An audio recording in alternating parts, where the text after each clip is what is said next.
జోహార్ తెలంగాణ విద్యార్థి అమర వీరులకు, జోహార్ తెలంగాణ విద్యార్థి అమర వీరులకు.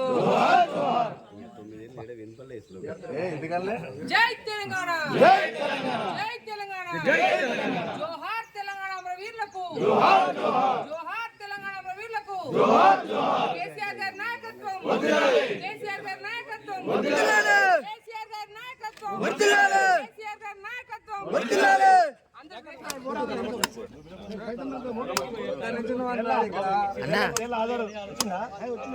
కిరణ్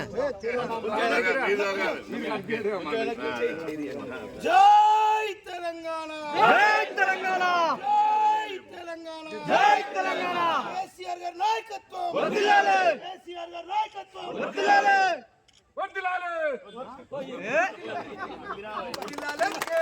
గారి నాయకత్వం వర్ధిల్లాలి, కేసీఆర్ గారి నాయకత్వం వర్ధిల్లాలి. జోహార్ తెలంగాణ అమర వీరులకు, జోహార్ జోహార్. జోహార్ తెలంగాణ అమర వీరులకు, జోహార్ జోహార్. వర్ధిల్లాలి భారత రాష్ట్ర సమితి, వర్ధిల్లాలి భారత రాష్ట్ర సమితి, వర్ధిల్లాలి భారత రాష్ట్ర సమితి, వర్ధిల్లాలి తెలంగాణ అమర వీరులకు, జోహార్ జోహార్. తెలంగాణ అమర వీరులకు. తెలంగాణ ఆవిర్భావ దినోత్సవం సందర్భంగా మా బారసాబాద్ నియోజకవర్గంలో ముఖ్య కార్యకర్తలతో ఇవాళ జెండా ఆవిష్కరణ చేయడం జరిగింది.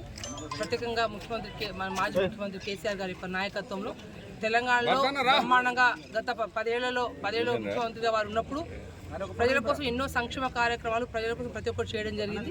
రానున్న రోజుల్లో ఖచ్చితంగా ఇప్పటికే ప్రజలందరూ కూడా కేసీఆర్ గారు పోగొట్టుకున్నామనే విషయాన్ని వాస్తవాన్ని ప్రజలు అందరూ ఇప్పటికే పసిగట్టి పొరపాటు జరిగిందని చెప్పేసి వాళ్ళు స్పష్టంగా వాళ్ళు గ్రహించడం జరిగింది. ఈసారి ఎలక్షన్స్ లో ఎక్కడెక్కడైతే బీఆర్ఎస్ పార్టీ అభ్యర్థులు నిల్చున్నారో వారందరూ కూడా కేసీఆర్ గారి నాయకత్వంలో భారీ మేరతో గెలవబోతున్నారని చెప్పి ఈ సందర్భంగా తెలియపరుస్తూ మరొకసారి అందరికీ కూడా తెలంగాణ ఆవిర్భావ దినోత్సవ శుభాకాంక్షలు తెలియపరుస్తాం.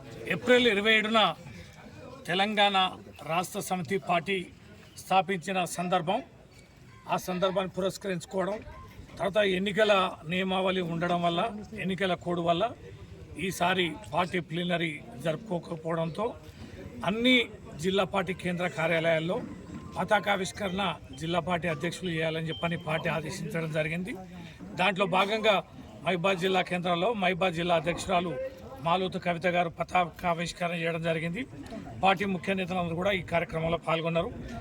14 సంవత్సరాల సుదీర్ఘ పోరాటం, అనేక మంది త్యాగాల ఫలితంగా ప్రాణాలు అర్పించడం, అనేక మంది కేసుల పాలు కావడం, సుదీర్ఘమైన ఆటుపోట్ల నడమ కేసీఆర్ గారి నాయకత్వాన తెలంగాణ రాష్ట్రాన్ని సాధించుకోవడం, కేసీఆర్ గారి నాయకత్వాన 10 సంవత్సరాలు తెలంగాణ రాష్ట్రం సుభిక్షంగా ఉండడం, పచ్చని తెలంగాణగా రూపుదిద్దుకోవడం జరిగింది.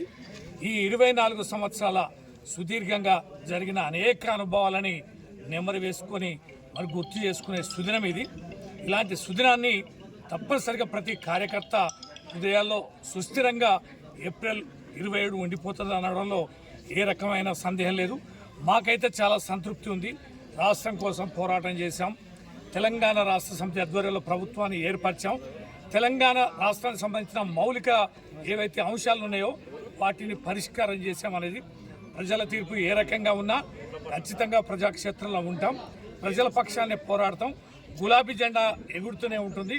గులాబీ సైన్యం ఎప్పుడు ప్రజాక్షేత్రంలో ప్రజల కోసం నిరంతరం పనిచేస్తూనే ఉంటాం.